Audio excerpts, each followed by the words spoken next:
우리 개신교에서는 매년 10월 마지막 주를 종교개혁주일로 지킵니다. 그 이유는 종교개혁을 일으킨 마르틴 루터가 1517년 10월 31일 카톨릭의 잘못된 가르침에 반대해서 95개조 반박문을 독일의 비텐베르크 대학의 성당문에 붙인 데서 종교개혁이 시작됐기 때문이죠. 그게 1517년 10월 30일이었습니다. 그래서 매년 10월 마지막 주를 종교개혁주일로 지키는데 올해는 특별히 더 의미가 있습니다. 왜 그럴까요?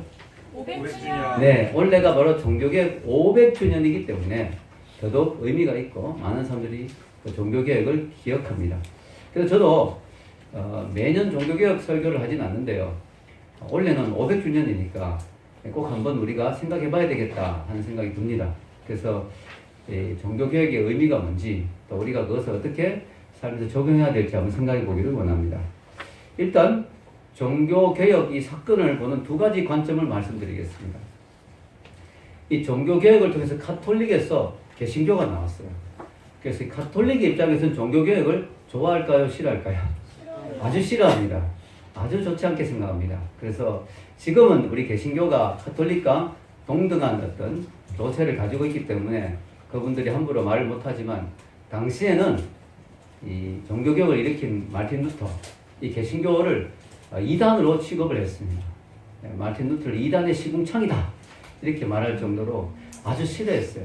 그게 카톨릭의 입장입니다. 종교개혁에 대한. 그러면 이제 또 다른 입장이 있죠. 우리 개신교의 입장에서는 뭐냐? 우리 개신교 입장에서 이 종교개혁이 카톨릭 밑에 있기 싫어서 또 하나의 종교를 만들기 위해서 나온 게 아니라는 것이죠. 그게 아니고 우리 개신교 입장에서는 성경대로 믿지 않는다 이거죠. 성경과 많이 벗어나 있다 이거죠. 카톨릭이. 그래서 Back to the Bible. 성경으로 돌아가자 하는 운동이 사실은 종교개혁 운동입니다. 당시 종교개혁자들이 보기에는 카톨릭이 성경에서 너무나 벗어나 있다는 것이죠. 특히 성경에 없는 전통이나 교황의 가르침, 그리고 잘못된 교리 등을 통해서 성경의 내용과 많이 잘못되어 있는 그런 신앙생활을 하고 있었다고 본 것이죠. 그래서 우리 종교개혁자들이 원하는 것이 뭐냐? 성경에 있는 내용만을 제대로 믿자. 성경에 없는 덕지덕지 붙어있는 그런 잘못된 것들 다 걷어내고 성경으로 돌아가서 성경이 말하고 있는 참된 교회의 본질을 회복하자. 그리고 성경이 말하고 있는 참된 복음을 붙잡자 하는 것이 종교개혁자들의 입장이었습니다. 그래서 이걸 좀 이해하기 쉽도록 설명하면요. 어떤 건물에 높은 곳에 액자가 걸려있다고 생각해 봅시다. 이 액자가 시간이 오래 지나고 나면 어떻게 될까요? 먼지가 끼고 또 유리에 또 여러 가지 안 좋은 것이 끼어서 좀 그림이 잘 안 보이겠죠. 그럼 어떻게 해야 될까요? 사다리를 놓고 올라가서 그 액자를 깨끗하게 닦아가지고 원래 있던 그 액자의 모습을 회복해야 되겠죠. 또 원래 있던 그 그림이 좀 더 선명하게 보이도록 만들어야 되겠죠. 그것이 종교개혁자가 한 일입니다. 종교개혁은 카톨릭이라는 종교가 있는데 거기서 또 하나의 종교를 만들기 위해서 한 사건이 아니에요. 카톨릭의 잘못된 여러 가지 가르침들을 걷어내고 원래 성경의 가르침으로 돌아가자 하는 것이 이 종교개혁자들의 주장이었고 생각이었습니다. 그래서 여러분 성경에 보면 초대교회가 나오죠. 초대교회. 이 초대교회에는 카톨릭도 없고 개신교도 없습니다. 그죠? 지금 사도행전에 보면 뭐 바울이나 베드로가 카톨릭 교인입니까? 개신교 교인입니까? 이런 거 없잖아요. 예수님을 따르는 그냥 무리였어요. 예수님을 따르는 제자들이었어요. 특히 당시 사람들은 예수님을 믿는 것 하나만으로 엄청난 핍박을 받았기 때문에 그들의 신앙에는 뭐예요? 군더더기 없었어요. 군더더기가. 목숨을 걸고 예수님을 믿었기 때문에 신앙은 너무나 순수했고 그들의 믿음은 성경 그대로의 믿음이었어요. 근데 이것이 시간이 점점 지나면서 콘스탄틴 대제가 기독교를 국교로 삼게 되었죠. 핍박이 한 열 황제의 핍박이 있었어요. 그리고 시간이 많이 지나서 몇백 년이 지나서 콘스탄틴 황제가 기독교를 국교로 삼게 됐습니다. 그러면서 그전까지는 기독교인이 핍박의 대상이었어요. 기독교인이 된다는 것은 뭐예요? 생명을 내놓는 일이었어요. 근데 기독교가 국교로 되면서 어떻게 돼요? 기독교가 대접받고 인정받게 됐습니다. 그래서 이제는 기독교인이 된다는 것이 오히려 출세의 지름길이 됐어요. 국가적으로 인정받는 사람이 되는 거죠. 그러다 보니까 기독교의 성직자 계급, 그들이 점점 하나의 교권을 형성하게 되고 하나의 기득권 세력이 되면서 점점 부패하고 타락하게 됐습니다. 그리고 이단과 이제 대비된 입장에서 가톨릭이라고 스스로 부르기 시작했어요. 원래는 보편적인 교회라는 의미인데 이게 하나의 어떤 분파를 이루게 되면서 하나의 가톨릭 종교가 된 것이죠. 그러면서 성경과 많이 벗어난 그런 가르침을 가르치게 됐어요. 성경대로만 가르쳤으면 아무 문제 없었을 텐데 이 교황이라는 성경에도 없는 교황이라는 존재를 세우고 교황의 가르침을 성경보다 더 우위에 두고 그러면서 하나의 어떤 성경의 내용들, 교리들을 이 순진한 백성들을 올가매는 그런 도구로 사용하기 시작한 것이죠. 그래서 사람들이 많은 고통을 받았습니다. 이 기간이 1000년이나 돼요, 1000년. 이게 중세 암흑기라 하죠, 중세 암흑기. 왜 암흑기냐? 성경의 빛이 가리워져 있으니까. 암흑기라고 하는 것이죠. 무엇보다 심각한 문제는 뭐예요? 구원의 교리를 왜곡했다는 거죠. 성경대로 복음을 전하지 않고, 성경대로 구원의 도리를 이야기하지 않고, 자신들이 주장하는 여러 가지 교리나 또 어떤 절차나 또 어떤 그런 자기들이 말하는 그런 어떤 예식들 이런 것들을 통해서 구원을 이야기하는 심지어는 면죄부까지 나왔어요. 면죄부를 통해서 구원받는 그런 이야기까지 나오게 되고 그래서 가톨릭의 신부였어요. 마르틴 루터가. 루터가 처음부터 이런 개신교를 만들려고 종교개혁을 일으킨 게 전혀 아닙니다. 그는 내부자였습니다. 내부자. 가톨릭의 신부로서 자기가 사랑하는 이 가톨릭 이 로마 교회가 너무 성경과 벗어났다. 그런 안타까움으로 루터가 95개조의 반박문을 내는 거죠. 이 가톨릭을 뒤집어엎기 위해서 그런 게 아니고 이거 좀 바로 했으면 좋겠다. 이거 좀 성경하고 멀어진 게 아닌가 하는 주장이었습니다. 만약에 그때 교황이 야 루터야 너 정확하게 봤다. 그러고 보니까 우리가 성경과 많이 멀어져 있네. 야 이야기해줘서 고맙다. 이랬으면 개신교가 생길 필요도 없었어요. 근데 전혀 이야기는 다른 방향으로 흘러갔죠. 루터를 잡아 죽이려고 하고 막 이러다 보니까 더 많은 저항이 일어나는 것이죠. 여러분 이 루터가 95개조의 반박문을 떡하니 비덴베르크 대학의 성당의 문에 붙였을 때 우리는 그 행동, 그 사건을 보면서 야 루터가 교황과 정면으로 대결했구나 하는 걸 우리가 생각하기 쉬운데요. 전혀 그렇지 않습니다. 왜냐하면 당시에 신학적인 논제가 있을 때는 그 대학의 성당문에 붙이는 게 관례였어요. 그게 평범한 일이었어요. 이거 한번 생각해보자 하는 그런 것이었어요. 루터가 만약에 이걸 가지고 소요를 일으키고 한번 가톨릭에 대항하고 사람들을 막 동요시키려고 마음이 있었다면 많은 사람들이 읽기 쉬운 독일어로 붙였겠죠.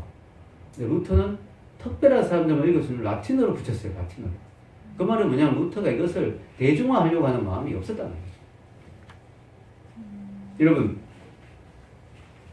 루터는요 이렇게 상황이 커질 줄은 전혀 예상 못했어요. 상당히 당황스러웠을 건데 처음에 루터 입장에서 이 붙였는데 사람들이 말이죠 이걸 막 반응이 열광적이었어요. 야 우리가 하고 싶었던 말 루터가 드디어 했구나. 이래가 사람들이 막 열광을 했습니다. 그래서 루터가 예상하지 못했던 쪽을 막 방향을 흘러가는 거예요. 그래서 어떤 신학자는요 루터의 이런 상황들을 이렇게 유머스럽게 표현했어요. 루터는 마치 뭐와 같았다. 이 비유적인 표현이죠. 어둠 가운데서 고대 대성당의 첨탑에 나선식 계단을 기어 올라가는 사람과 같았다. 캄캄한 데서 고대 첨탑에 계단을 막 기어 올라가고 있는데 흑암 속에서 그는 침착하려 애쓰며 손으로 앞에 있는 밧줄을 잡았고 그것을 잡는 순간 울리는 종소리에 그만 놀라고 말았다. 그러니까 여러분 컴컴한데 계단에 이렇게 올라가다가 막 넘어지려고 하니까 뭐 중심을 잡으려고 앞에 뭐 밧줄을 한 개 잡아 당겨봤더니 마침 그게 교회 종탑의 밧줄이었어요. 쩌렁쩌렁 울리는 교회 종소리에 깜짝 놀란 거예요. 이런 소리가 날 줄은 몰랐다는 거죠. 그냥 밧줄인 줄 알았는데 루터가 마치 그와 같은 거야. 자기가 붙인 이 반박문이 이렇게 엄청난 결과를 가져올 줄은 자기도 몰랐다는 거야. 마치 폭탄의 뇌관을 건드린 것처럼 루터의 반박문이 엄청난 소요를 일으키며 사람들의 반응을 불러일으키는 것이죠. 자기는 의도하지도 않았는데. 그래서 루터는요, 이 모든 종교개혁의 과정 하나하나가 루터가 미리 플랜을 짜고 계획을 짜서 그 다음에 이렇게 하고 그 다음에 이렇게 하고 이렇게 하고 결국 로마 교황을 뒤집어야지 이런 게 전혀 없었다는 거죠. 그래서 루터는 뭐라고 고백한 줄 알았어요? 마치 나는 뭐와 같았느냐 하면 눈가리기를 가리고 한 걸음 한 걸음 이끌려가는 말과 같았다. 말에게 눈가리기를 가려서 끌면 어떻게 돼요? 자기는 의지가 없잖아요. 어디로 가야 될지 모르니까. 그냥 주인이 끌고 가는 대로 끌려가는 거죠, 말은. 루터는 자기가 한 게 아무것도 없다는 거예요. 자기는 반박문만 붙였는데 그 다음에 하나님의 섭리와 손길이 자기에게 임해서 자기도 모르는 길로 자기를 막 이끌어갔다는 거예요. 자기는 순종하고 따라가는 것밖에 없다는 거예요. 가봤더니 엄청난 종교개혁의 선구자가 되었어. 엄청난 역사적 인물이 되어 있는 거예요, 루터가. 자기도 너무 놀랐다는 거죠. 여러분, 그래서 종교개혁을 제가 이제 이 말씀을 준비하고, 제가 또 신학교 가면 교회사를 공부합니다. 교회사를 공부하고, 또 이번에 설교를 위해서 또 다시 한번 성경을 읽고, 교회사를 읽고, 좀 연구를 하면서 참 다시 한번 깊이 느끼는 것은 진짜 이 종교개혁은 하나님이 하신 일이다. 아멘? 하나님이 하신 일이야, 하나님이 하신 일. 여러분, 루터가 그걸 붙였을 때는 그냥 라틴어로 붙였어요. 근데 사람들이 바로 독일어로 번역해가지고 막 퍼뜨렸는데, 그때는 지금같이 뭐 목사기도 없고 잘 없었을 때잖아요. 근데 마침 그 루터가 비텐베르크에 붙이기 바로 얼마 전에 구텐베르크가 인쇄술을 발명했거든요. 만약 그게 없었으면 이게 퍼져나갈 수가 없었어요. 그 안에서 그냥 소위 말 찻잔 속의 태풍이죠, 그죠? 찻잔 속의 태풍으로 끝날 수 있었는데, 이게 구텐베르크 인쇄기가 그때 이제 막 보급되기 시작했을 때 사람들이 그 쉬운 독일말로 번역해서 막 퍼뜨려갔어요. 그래서 금방 말이죠. 2주 만에 독일 전체 퍼지게 됐어요. 이건 뭐 말도 안 되는 거죠. 지금 같으면 이해가 되죠. SNS도 있고 카톡도 있으니까 바로 붙여넣기가 막 바로 95개조 반방문 붙여요. 여러분 어떤 건지 궁금하죠? 뒤에 적어놨어요. 제가 주보에 95개조 반방문. 나중에 시간 나면 읽어보시는데요. 회계를 중심으로 해서 회계하라 하는 내용과 면제부가 잘못됐다, 교황이 잘못됐다 이런 내용이에요. 그래서 중요한 것들 제가 넣어놨습니다. 친절하죠, 제가. 예. 그래서 궁금하잖아요. 95개주가 뭔지 어떤 건지. 근데 여러분, 그래서 어떻게 이렇게 빨리 퍼져나갔을까? 거기에 여러 가지 하나님의 섭리가 있었다고 그랬죠. 하나는 인쇄술의 발명. 또 하나는 뭐예요? 사람들이 마음이 준비가 돼 있었어요. 그런 시간을 기다리고 있었던 거예요. 야, 너무 로마 교회가 부패했다. 교황이 너무 부패했다. 이거 뭔가 이게 이래서 안 되지 않느냐. 사람들의 마음속에 그런 많은 생각들이 있었다는 거죠. 많은 생각들이. 여러분. 그래서 그게 막 검색 퍼져나가게 된 거예요. 그러나 또 하나의 하나님의 섭리는 뭐냐면은 루터를 우리는 많이 알고 있는데 루터의 종교개혁. 루터 이전에 하나님이 준비 작업이 있었다는 거예요. 하나님이 루터 이전에 2명의 사람을 준비했어요. 그 사람들만은 아니고 여러 명도 있지만 그 중에 대표적인 2 사람이 바로 위클리프와 존 후스입니다. 이 2 사람을 준비했습니다. 존 위클리프와 존 후스, 얀 후스라 하죠. 그래서 이 2 사람을 하나님이 루터 이전에 준비해놨어요. 근데 이들은 루터보다 더 선구자죠. 그러니까 더 혹독한 시간을 겪었어요. 먼저 위클리프입니다. 위클리프는 어떤 사람이냐면은 14세기 중반에 영국의 옥스퍼드 대학에서 신학과 철학을 가르치던 교수였어요. 영국의 옥스퍼드에서 신학과 철학을 가르쳤어요. 근데 이분이 교황이 하는 걸 자꾸 보고 가톨릭 교회를 자꾸 보니까 너무 잘못된 것 같아요. 그래서 당시로는 정말 불경한 이 말 잘못하면 끌려가서 죽을 수도 있는 말을 했어요. 그게 뭐냐면 자꾸 내가 보니까 교황이 적그리스도 같다. 이런 말을 했어요. 그때는 이런 말 했다는 건 진짜 언제 죽을지 모르는 한순간에 목이 날아갈 수 있는 이런 말을 야 교황이 아무래도 적그리스도 같다. 이런 말을 하면서 그가 이 가장 중요한 건 말씀인데 성경과 너무 벗어나 있다. 그래서 그가 있는 중요한 기여가 뭐냐면 평민들도 성경을 읽을 수 있도록. 그때는 성경이 전부 라틴어로 되어 있었고요. 또 성경을 아예 못 읽겠어요. 검서 목록에 성경이 있었어요. 성경을 읽으면 안 되는 책. 로마 교황이 그렇게 정해요. 그냥 아무나 읽으면 사람들이 깨우치고 가면 로마 교황에 막 반발하고 있으니까 사람을 바보 만드는 거죠. 우미나 정책이죠. 검서 목록. 그런데 이제 이 사람이 했는 정말 중요한 건 뭐냐면은 성경을 읽기 쉬운 영어로 번역해가 보급했어요.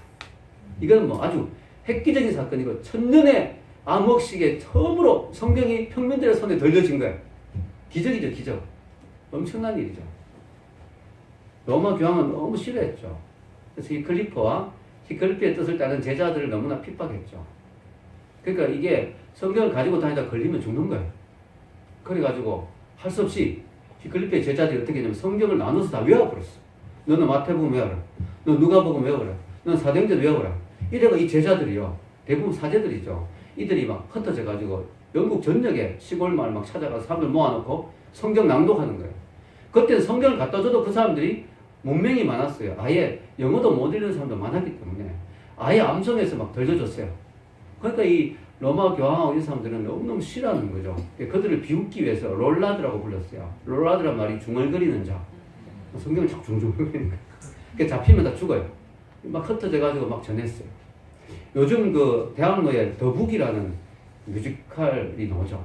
더북이라는 그 뮤지컬이 바로 이 롤라드의 활동을 뮤지컬로 만든 건데요. 정말 가서 봤는데 저도 표를 얻어가지고 너무 좋더라고요. 우리 지용이 형제가 그때 추천도 했고 했는데, 여러분 우리가 이런 것도 가서 볼 만하죠. 이들이 이제 성경을 열심히 전했습니다. 생명 걸고 전한 거죠. 그게 너무너무 교황이 싫어가지고 위클리프를 사형 선고를 내렸습니다. 사형 선고. 이제 잡아 죽여라. 근데 위클리프가 또 조롱하듯이 사형 선고를 받아놓고 며칠 전에 죽었어요.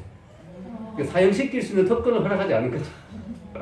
그러니까 로마 교황이 너무 화가 나가지고 30년 후에 또 잔 후스도 나오고 막 자꾸 활동하니까 위클리프의 뼈를 끄집어내라. 다시 불에 태워가 죄를 뿌려버렸어요. 복수하려고. 그러면 부활 못하겠지. 이러면서. 이러면 아니죠. 우리 부활의 주님은 그를 부활시킬 줄로 믿습니다. 그러니까 이런 초기에 운동이 있었어요. 이런 것 때문에 사람들이 마음에 막 불이 막 붙기 시작한 거죠. 그리고 얼마 후에 잔 후스가 나왔는데요. 이 얀 후스는 옥스포드 대학교에 유학을 갔어요. 우리 에스더도 내년에 옥스포드에 교환학생으로 가는데 여러분 이 옥스포드가 참 귀하더라고요. 여기 가서 유학을 가서 존 위클리프의 가르침을 좀 들으면서 이 사람은 눈이 이제 열리기 시작한 거죠. 깨우치기 시작. 그래서 돌아와서 이 사람은 어디 사람이냐면은 체코의 프라하 대학에서 교수로 있던 사람입니다. 근데 이 사람이 이제 눈이 뜨인 거죠. 그래서 이 사람도 자꾸 로마 교황이 잘못했다. 가톨릭이 너무 성경에서 벗어났다. 막 비판하고 이야기하기 시작한 거예요. 근데 이 사람은 제대로 걸렸죠. 1415년 종교재판에 걸려들었습니다. 그래가지고 화형을 당하게 됩니다. 근데 그 화형 당하기 3년 전에 이런 말을 했어요. 나는 예배당 가득 황금을 준다고 해도 진리에서 물러서지 않을 것이다. 난 진리가 사람을 두려워하지 않으며 굳건하게 서서 세세토록 힘을 가지며 영원토록 거할 것을 안다. 사람들이 나를 회유하고 나에게 황금을 예배당 가득 채워주더라도 나는 진리를 포기하지 않을 거다. 성경을 포기할 수 없다. 난 진리의 말씀 앞에 선다. 그래서 화형을 시키는데요. 이 사람들이 화형을 하는데 장작 더미를 가지고 화형을 시킬 거 아니에요. 근데 장작 더미로 화형 안 시켰어요. 뭘로 시킨 줄 아세요? 위클리프가 번역한 성경을 모아가지고 그걸 불태워가 그걸로 태워 죽였어요. 어떻게 보면 잔인하고 어떻게 보면 영광스럽죠. 말씀 안에서 말씀의 불길 안에서 타들어가면서 죽어요. 죽는데요. 이 사람들 얼마나 잔인한지요. 후스를 죽이면서 이렇게 이야기했어요. 자, 이 영혼을 이제 마귀에게 넘깁니다. 이렇게 이야기했어요. 이단자니까 자기들이 보기에 이 사제들이 이제 이 영혼을 마귀에게 넘긴다. 이렇게 하고 죽였는데 후스는 죽으면서 이런 말을 했어요. 그 말에 대항해서 마귀에게 넘기는 게 아니고 저는 저의 심령을 가장 자비로우신 주 예수 그리스도께 위탁합니다. 이렇게 말하고 죽었어요. 근데 놀라운 사실은요. 후스가 죽으면서 이런 예언을 남겼어요. 너희들은 지금 나를 죽이지만 앞으로 100년 안에 또 하나의 개혁가가 나올 거다. 종교개혁자가. 그때는 그 사람이 외치는 종교개혁을 아무도 막지 못할 거다. 그렇게 예언하듯이 하고 죽었어요. 근데 너무 놀라운 사실은 후스가 죽고 102년이 지난 다음에 마르틴 루터가 비텐베르크 성당에 우수하는 거예요. 그러니까 루터가 태어난 시기를 따지면 100년 안에 진짜 나온 거예요. 후스의 예언이 정확하게 이루어졌어요. 너무 놀랍죠. 이런 놀라운 배경 하에서 마르틴 루터가 종교개혁을 일으키게 된 거죠. 그 사람들의 마음이 준비가 되어 있는 거예요. 준비가. 바라고 기다리고 있었던 것이죠. 그래서 여러분 사람들이 위클리프와 후스와 마르틴 루터를 비교하면서 이렇게 표현합니다. 위클리프는 종교개혁의 불꽃을 일으켰고 후스는 그 불꽃으로 불을 밝혔으며 루터는 그 불로 횃불을 밝혔다. 이렇게 표현했어요. 처음에 스파크, 불꽃을 일으키는 히클리프다. 그거 가지고 좀 큰 불을 지펴 올린 것은 후스다. 그리고 루트는 그걸 가지고 횃불을, 종교개혁 횃불을 높이 올려서 종교개혁을 완전히 크게 일으킨 거죠. 그리고 그 종교개혁을 완성한 사람은 누굴까요? 존 칼빈이에요. 기독교 강요를 가지고 종교개혁을 이론적으로 체계적으로 탁 정립시킨 거죠. 칼빈까지 쫙 가는 것이죠. 여러분, 이 종교개혁이 이렇게 많은 사람들의 호응을 얻었던 이유는 좀 전에 이야기했지만 로마 교회 부패, 교황의 타락 이런 것 때문이죠. 그래서 특히 그 루터가 종교개혁을 일으킬 당시에 로마 황제가 그 교황이 레오 황제죠. 레오 황제. 이 레오 교황은 성 베드로 성당을 짓기를 원했어요. 그래가 이 베드로 성당을 크게 지으려는데 돈이 모자랐어요. 그래가지고 면죄부를 만들어 막 파는 거예요. 하나님이 죄를 용서해 주신데 자기가 막 이 표를 받으면 이걸 돈 주고 사면 죄 용서를 한다고 말도 안 되는 성경과 너무나 동떨어진 가르침을 하고 이런 것들이 문제가 되는 거죠. 그러니까 루터가 막 반발하고 하니까 교황이 드디어 루터를 파문한다. 더 이상 너는 사제가 아니다. 교황청에서 너는 파문한다 하는 칙서를 비텐베르크에 보냈어요. 보통 사람 같으면 그걸 받아들면 덜덜 떨겠죠. 파문당했구나. 어떡하지? 큰일 났네. 나 위험해지네. 이래 되는데 루터는요, 그걸 가지고 교황이 보낸 칙서를 비텐베르크 대학 교수들 모아놓고 보라는 듯이 불태워버렸어요. 정면으로 도저한 거죠, 이거 진짜. 배짱이 대단하죠. 그러니까 이 도저히 안 되겠다 싶어서 이제 교황이 황제에게 압력을 넣습니다. 루터 저거 잡아 죽여라, 핍박하라 이러니까 황제가 또 루터를 바로 죽이기도 그렇고 하니까 교황에게 그러면 우리가 루터를 불러서 한 번은 그의 변을 들어봐야 되지 않겠습니까? 소명의 기회를 줘야 되지 않겠습니까? 그래서 보름스 국회, 교황청까지 가기 너무 머니까 한 일주일 정도 가면 있는 거리에 보름스 의회에 불러들였어요. 거기서 이제 루터를 불렀습니다. 사람들이 루터 보고 가지 말라고, 가면 죽는다고, 이단자로 몰려서 죽을 거라고, 아니면 가고 오고 하는 도중에 이 자객이 암살할 거라고, 그런 일이 많았거든요. 길거리에서 암살해가 사람 안 보는 데서 납치해가 암살하고. 그러니까 가지 말라고 했는데 루터가 뭐라고 하냐면은 보름스가 지옥의 문이고 마귀가 보름스의 기왓장처럼 많더라도 나는 가야 한다. 하나님의 대의를 위해서 가야 된다. 이렇게 갔어요. 갔더니 이제 루터를 위협하면서 사람들이 너의 주장을 철회할 기회를 한번 주겠다. 너가 이걸 철회하면 그는 살아날 수 있다. 철회하겠느냐? 루터가 기도할 시간을 달라. 그때 저녁에 기도를 하는데 루터 마음이 너무 괴롭죠. 이걸 철회하면 진리에서 물러나는 거고 철회를 안 하면 자기 생명이 위태로우니까 너무 괴로운 거예요. 루터가 그날 밤 밤새도록 울면서 기도하는데요. 하나님 앞에 막 간절히 기도하는 이게 루터의 겟세마네라고 사람들이 표현합니다. 마치 겟세마네 동산에서 예수님이 이 십자가를 좀 이 잔을 좀 지나게 하여 주시옵소서. 이게 주님의 마음이에요. 예수님도 그 잔을 받기가 너무 부담스럽죠. 그러나 아버지 뜻대로 하옵소서. 그 주님의 그 고뇌 정말 땀방울이 빗방울이 되는 그 기도. 루터가 너무나 막 고뇌에 참 기도를 했어요. 어떤 기도를 했을지 여러분 궁금하죠? 그 기도문이 있어요. 제가 그걸 좀 여러분들에게 조금 짧게 소개해 드리겠습니다. 전능하고 영원하신 하나님, 이 세상이 얼마나 두려운지요. 루터의 마음에도 두려움이 있어요. 세상이 입을 벌려 저를 삼키려 하는 것을 보소서. 저는 주님에 대한 신뢰가 너무나 적나이다. 육신은 얼마나 연약하고 사탄은 얼마나 강력한지요. 제가 오직 이 세상 힘에만 의지한다면 모든 것이 끝입니다. 저의 마지막 때가 다가왔고 저에 대한 판결이 선포되었나이다. 오 하나님, 세상의 모든 지혜를 누르고 저를 도우소서. 이 일은 저의 일이 아니라 주님의 일이옵니다. 저는 아무 관계도 없고 세상의 큰 자들과 싸울 힘도 없나이다.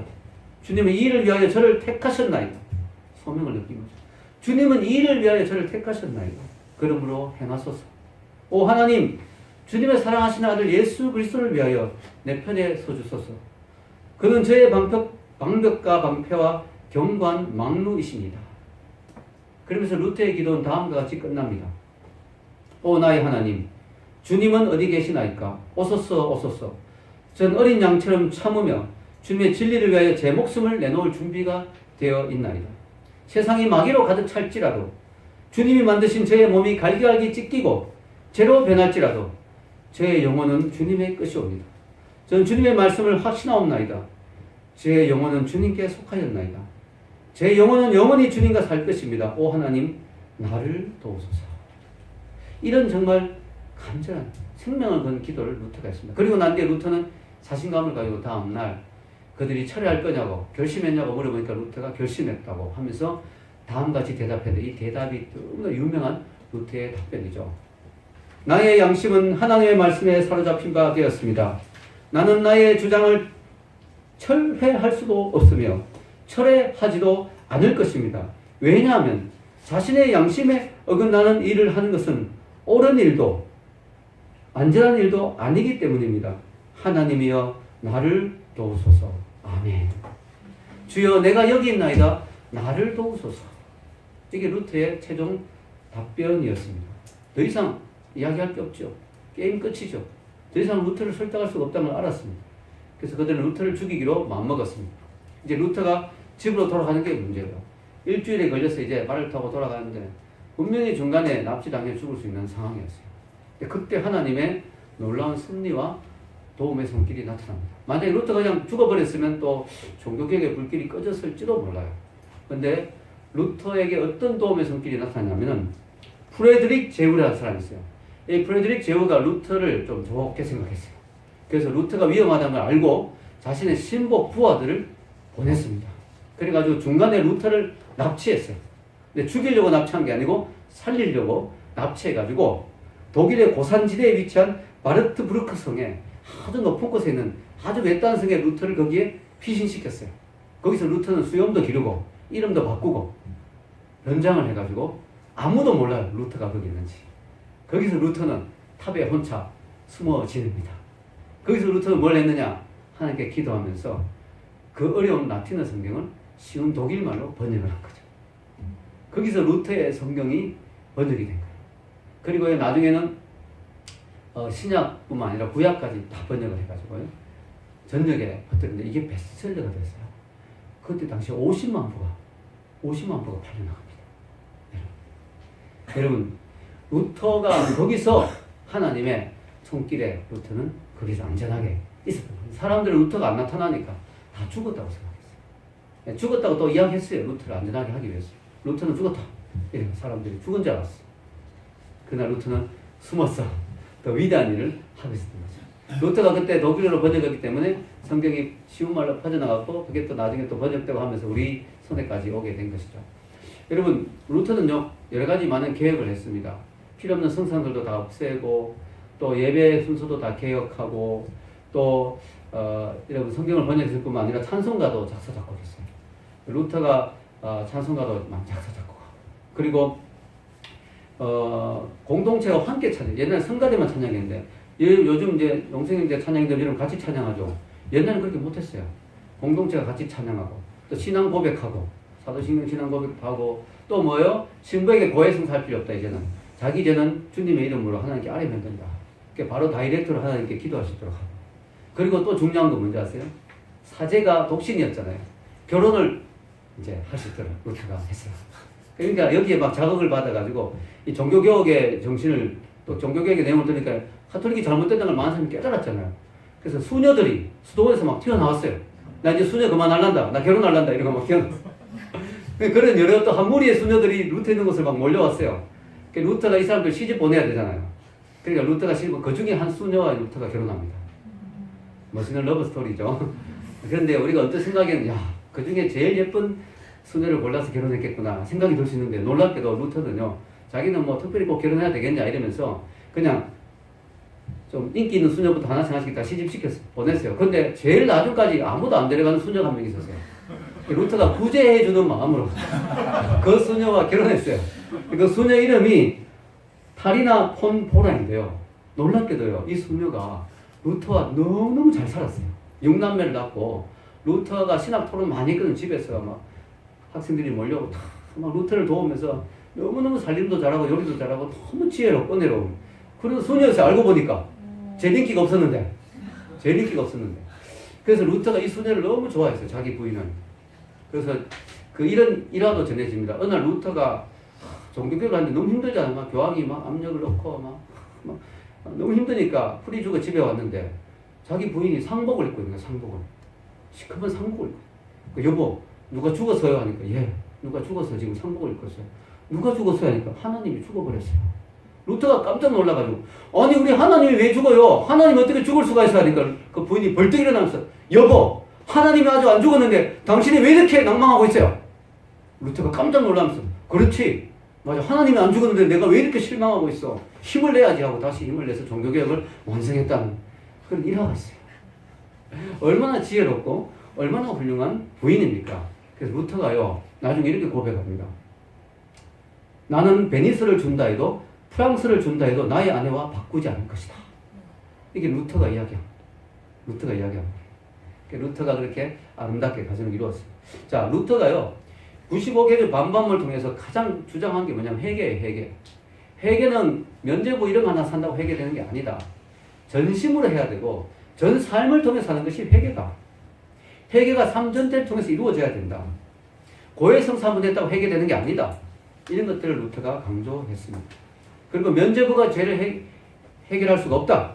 또 교황이 죄를 해결할 수 있는 능력이 없다. 오직 죄는 예수님의 보혈의 피로 하나님의 능력으로 해결되는 거다. 이런 것들을 강조했습니다. 그러면서 루터와 종교개혁자들이 이제 5가지 기둥을 세웠어요. 이게 종교개혁의 5기둥이라 하는데요. 이 종교개혁의 5대 교리. 왜냐하면 이게 너무 막 다른 게 많으니까, 엉뚱한 소리 자꾸 성경과 관계없는 엉뚱한 소리를 너무 많이 하니까 가톨릭 교회가, 또 이거 설명하니까 사람들이 잘 못 알아들으니까 이해하기 쉽도록 5가지 오직 성경이다, 오직 은혜다, 이런 식으로 5가지. 이 오직이 이 라틴어로 솔라거든요. 솔라. 그래서 여러분, 이 5가지를 5가지 오직이라고 표현하기도 하고요. 또 뭐라고 표현해요? 네, 5 솔라라고 표현합니다. 5 솔라스. 자, 이 5가지가 뭐냐면 이거예요. 솔라 스크립툴라. 이 스크립툴라가 스크립처, 성경에서 나와. 여기 성경이 나오죠. 이 성경이라는 단어 나와요. 솔라 스크립툴라 뭐예요? 오직 성경으로. 솔라 그라티아. 여러분 그레이스 은혜 알죠? 여기서 솔라 그라티아 오직 은혜로. 솔라 피데, 피데 페이스. 여기서는 솔라 피데 오직 믿음으로. 솔루스 크리스토투스 그리스도 오직 그리스도로. 솔리데오 글로리아 오직 하나님께 영광을. 이 5가지를 여러분, 이게 기독교의 우리 개신교의 가장 중요한 핵심입니다. 이게 여러분 너무 중요해요. 그래서 제가 오늘 종교개혁 500주년을 맞이해서 설교를 하고 다음 주부터 이 5가지 기둥을 여러분들에게 설명해 드리겠습니다. 할렐루야. 좋지요? 예, 5가지를 잘 이해하기 쉽도록 이 가톨릭의 잘못된 가르침과 비교하면서 여러분이 이거 5가지만 잘 들어도 여러분 신앙의 기둥이 확실하게 설 수 있어요. 이 5가지. 그래서 여러분, 이 루터가 이렇게 막 종횡무진 활동하니까 로마 교황청이 너무 배가 아픈 거예요. 그래서 루터를 보고 뭐라고 표현하냐면 주님의 포도원에 들어온 멧돼지다. 이렇게 표현했어요. 여러분, 아가서에 보면은 우리 포도원에 여우가 들어와서 뭐 포도원을 망치지 않도록 우리가 조심하자 이런 말이 있잖아요. 근데 이제 여우라 하기에는 루터가 너무 뚱뚱하니까 주님의 포도원을 망친 멧돼지다 이렇게 표현했어요. 그런데 여러분, 사실 우리가 알아야 될 사실은요, 루터는 주님의 포도원을 망친 멧돼지가 아니라 주님의 복음을 구원한 구원자예요. 레스큐. 이 주님의 복음이 완전히 가리워졌어. 완전히 천년 동안 어둠 속에 있었어요. 이게 완전히 잃어버릴 뻔했는데 이 주님의 복음을, 주님의 포도원에 들어가서 주님의 복음을 다시 복음을 건져낸 건진 자, 구원자라는 것이죠. 여러분, 이 루터와 다른 종교 개혁자들은 성경에 있는 유다서의 말씀을 실천한 사람들이에요. 유다서 1장 3절에 이런 말씀이 있어요. 한번 읽어볼까요? 사랑하는 자들아, 우리가 일반으로 받은 구원에 관하여 내가 너에게 편지하려는 생각이 간절하던 사이. 여기서부터 중요합니다. 성도에게 단번에 주신 믿음의 도를 위하여 힘써 싸우라는 편지로 너희를 권하여야 할 필요를 느껴노니. 자, 여기 한번 따라해보세요. 성도에게 단번에 주신 믿음의 도를 위하여 힘써 싸워라. 예, 우리가 다른 건 몰라도 믿음의 도를 지키기 위해서는 생명 걸고 싸우라는 거예요. 왜냐하면 이걸 잃어버리면 우리는 구원을 잃어버리니까. 종교개혁자들은 어떤 사람들이냐? 생명을 걸고 하나님이 우리에게 주신, 단번에 주신 십자가로 단번에 주신 이 놀라운 믿음의 도를 지키기 위해서 생명 걸고 싸운 주님의 포도에 들어온 멧돼지가 아니고 주님의 복음을 위해서 싸운 영적 전사들이에요. 할렐루야. 영적 전투를 한 전사들이에요. 너무너무 귀한 분들이에요. 믿음의 영웅들이라고 합니다. 만약에 루터가 너무나 두려워서 교황청의 압력에 굴복해서 제가 철회합니다. 제가 진리를 진리가 아니라고 처리합니다. 제가 한 내용들은 잘못된 말입니다. 라고 했으면 어떻게 될까요? 그래서 종교개혁이 불발로 끝나고, 그래서 지금도 전 세계를 로마 교황이 잡고 있고, 개신교는 아예 없고, 카톨릭이 모든 기독교 종교에, 성경의 종교에 전부라면, 예수님을 믿는 사람들이 전부 카톨릭이라면, 그리고 여러분이 지금 카톨릭에 몸담고 있다고 얼마나 끔찍합니까? 성경과 완전히 어긋난 가르침들이 그대로 다 있다면, 여러분 면죄부 사고, 막 그게 구원인 줄 알고, 이런다면 얼마나 끔찍합니까?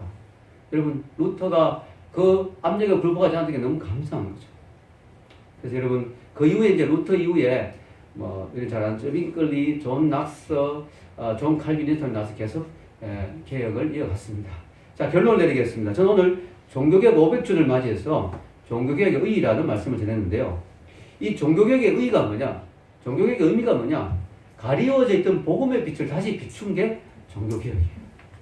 여러분 고린도후서 오늘 읽은 4장 3절에서 6절에 이런 말씀이 있죠. 위에 한번 다시 한번 읽어볼까요? 고린도후서 4장 3절에서 6절. 만일 우리의 복음이 가리었으면 망하는 자들에게 가리어진 것이라. 그 중에 이 세상의 신이 믿지 않는 자들의 마음을 혼미하게 하여 그리스도의 영광의 복음의 광채가 비치지 못하게 함이니 그리스도는 하나님의 형상이니라. 우리는 우리를 전파한 것이 아니라 오직 그리스도 예수의 주 되신 것과 또 예수를 위하여 우리가 너희의 종된 것을 전파함이라. 어두운 데에 빛이 비치라 말씀하셨던 그 하나님께서 예수 그리스도의 얼굴에 있는 하나님의 영광을 아는 빛을 우리 마음에 비추셨느니라. 아멘. 천지창조 있죠. 천지창조. 천지창조가 어두운 데서 빛을 비춘 사건이잖아요. 성경 창세기 보면 빛이 있으라 하잖아요. 그렇게 빛이 쫙 있으면서 천지창조가 시작됐잖아요. 우리 예수님을 믿는 거 뭐냐면 재창조예요. 재창조.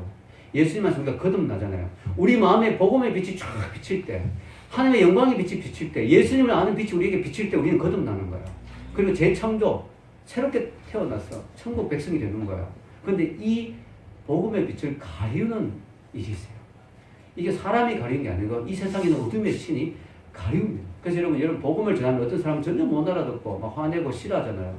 그 마음이 가리워져 있기 때문에. 여러분 누군가를 전도하려고 하는데 전도가 잘 안 되면 기도하세요. 하나님, 저의 마음, 그 사람의 마음을 가리고 있는 복음의 빛을 가리고 있는 어둠의 영을 걷어 주시옵소서. 미혹의 영을 걷어 주시옵소서. 가리우고 있는 것들을 장막을 걷어 주시옵소서. 근데 여러분 개인의 마음에 복음의 빛이 가리워지는 일도 있지만 더 기가 막히고 끔찍한 일은 이 1000년 동안 구조적으로 아주 사탄이 아주 계획적으로 조직적으로 전 세계에 있는 사람들의 마음에 비출 수 있는 이 복음의 빛을 가려버린 거예요. 가려버린 거예요. 이 종교개혁이라는 건 뭐냐? 그 가리었던 복음의 빛을 가리었던 걸 걷어내가지고 다시 비추게 한 이 찬란한 영광의 복음의 빛을 회복시켜서 다시 우리에게 비추게 한 놀라운 사건이에요. 하나님 놀라운 은혜예요. 진짜 하나님의 은혜예요. 그래서 여러분 R.C. 스프롤 같은 사람은 이 1000년 동안의 흑암, 중세 암흑시대, 이 복음의 빛이 가리워진 시기를 뭐라고 표현하냐면 여기 뭐죠? 복음의 무슨 기간일까요? 복음의 일식 기간입니다. 일식은 한 끼를 먹는다 이런 뜻이 아니고요. 일식이 뭐예요? 달이 태양을 가리는 게 일식이잖아요. 여러분 태양하고 달하고 상대가 됩니까? 태양은 얼마나 크고 찬란한데 달은 얼마나 작고 태양에 비하면 빛이 보잘것없는데 근데 그 달이 태양을 가리는 경우가 있어요. 어떻게 하다 보면 딱 정중앙에 들어오면요 달이 태양을 딱 가려가지고 컴컴해져요. 그죠? 컴컴해지죠. 일식. 근데 여러분 달이 태양을 가렸다고 태양이 없어집니까? 태양은 여전히 그대로 있어요. 다만 잠시 가렸을 뿐이죠. 여러분 복음의 빛이 잠시 가려진 거예요. 그렇다고 복음이 없어진 건 아니에요. 그 하나님의 영광의 빛이 사라질 수는 없죠. 그런데도 가려졌어요. 그래서 사건이 일어난 거예요. 역사적으로. 종교개혁자가 한 일은 바로 그 가려진 부분을 걷어낸 거죠. 근데 이것은 장난이 아니에요. 쉬운 일이 아니에요. 생명을 걸어야 되죠. 생명을. 자누스 같은 사람은 화형당했잖아요. 그 외에도 엄청나게 많은 사람들이 죽었어요. 이 종교개혁을 하다가 잡혀 죽었어요. 엄청나게 많은 사람이 죽었어요. 너무나 많은 사람이 생명을 걸어요. 그래서 여러분 우리가 감사해야 되는 것은요. 이 종교개혁자들에게 감사해야 돼요. 그들이 정말 생명 걸고 복음의 빛을 다시 우리에게 회복시켜 줬기 때문에 우리가 이 영광을 누리고 있는 거예요. 너무나 그들에게 우리는 감사해야 되는 거예요. 여러분 오늘 한국교회 위기가 뭘까요? 다른 게 위기가 아니에요. 교회가 이 복음의 빛을 점점 잃어가요. 뭔가 교회가 이것저것 많이 누리고 이것저것 많이 갖추고 하다 보니까 인간적인 것들이 자꾸 들어오면서 교회에 정말 찬란하게 빛나야 되는 이 복음의 빛이 자꾸 가려지는 거예요. 그러니까 사람들이 교회에 나오면서도 심지어 목사들조차도 이 복음의 영광을 모르는 거예요. 천국의 영광을 모르는 거예요. 그러니까 이 땅의 영광이 자꾸 탐이 나는 거예요. 이 땅에 자꾸 세속적인 것들에 자꾸 욕심이 생기는 거예요. 왜냐하면 내가 알게 되고 내가 누리고 있는 이 복음의 빛이 얼마나 찬란하고 영광스러운 걸 모르니까. 그거 말면 딴 건 아무 의미가 없는데. 그러니까 이 교회에 위기가 온 거죠. 여러분, 한국교회가 어떻게 되냐, 앞으로? 그러면 다른 거 없어요. 종교개혁자를 했는 것처럼 우리도 500년이 벌써 지났잖아요. 그러다 보니까 이 복음의, 회복한 복음의 빛이 또 많이 어두워질 수 있잖아요. 가리워지고 뭔가 덕지덕지 붙을 수 있잖아요. 자꾸 걷어내야 돼요. 자꾸. 한국교회가 해야 될 일은 뭐냐면 지금 우리가 성경대로 믿는가? 우리 교회는 성경대로 지금 하고 있는가? 우리 목사님은 성경대로 가르치고 있는가? 우리는 성경대로 믿고 있는가? 이걸 자꾸 확인해서 성경을 기준으로 자꾸 회복시켜야 돼요. 아멘? 여러분, 그래서 여러분, 이 개혁교회는 항상 개혁되어야 한다라는 유명한 말이 있어요. 여러분 적어 놓으세요. 개혁교회죠. 우린 개혁교회라고, 리포먼드 처치. 우리는 가톨릭에서 개혁했어요. 개혁교회는 항상 개혁해야 한다. 왜냐? 500년 전에 한번 개혁한 걸로 만족하면 안 돼요. 우리가 개혁교회이기 때문에 개혁의 정신을 계속 살려가지고 끊임없이 개혁해야 돼요. 끊임없이 우리는 성경 앞에서 우리를 비춰봐야 돼요. 여러분, 우리가 개혁해야 된다 이런 말 하면요, 먼 나라 이야기 같이 들릴 수가 있어요. 왜냐하면은 추상적 이야기가 들릴 수 있어요. 왜냐하면 교회는 개혁돼야 된다 이러면 그건 뭐 교회, 목사님이 해야 될 일이네 이렇게 자꾸 생각할 수 있는데요. 우리가 성경을 보면 교회가 나 자신이잖아요. 내가 그리스도의 몸이잖아요. 내가 교회잖아요. 그러니까 우리 교회 개혁은 어디서부터 시작돼야 될까요? 나 자신부터 시작돼야 돼요. 나부터 매일매일 큐티하고 매일매일 말씀에 비추어서 내가 말씀과 어긋나고 있는 게 있는가? 내가 말씀대로 못 사는 부분이 있는가? 우린 그렇잖아요. 인간이니까. 말씀대로 못 사는 부분이 분명히 있거든요. 나도 모르게 또 세상적인 것들이 많이 들어오거든요. 혼합 종교, 그죠? 자꾸 세상의 것들이 들어오잖아요. 자꾸 우리가 개혁해야 돼요. 자꾸 나 자신을 비춰봐야 돼요. 내가 말씀대로 사는지, 내가 말씀대로 바르고 순수하게 믿는지, 내 속에 찬란한 복음의 빛이 정말 제대로 비추고 있는지, 이걸 제대로 계속 확인해야 되는 거죠. 그렇게 될 때 여러분, 우리 한 사람 한 사람이 바로 설 때 여러분이 건강해지고, 우리 교회가 건강해지고, 건강한 우리 교회가, 우리 이 한국 땅에 우리 교회처럼 한 교회라도 제대로 건강한 교회가 하나씩 더 나온다면 우리 한국 교회가 개혁되어지고 회복되어지고 하나님의 영광의 빛이 우리 민족 가운데 다시 임할 줄로 믿습니다. 우리가 이런 은혜가 500주년을 맞이해서 우리 가운데 있기를 주의 이름으로 축원합니다. 우리 같이 한번 기도합니다.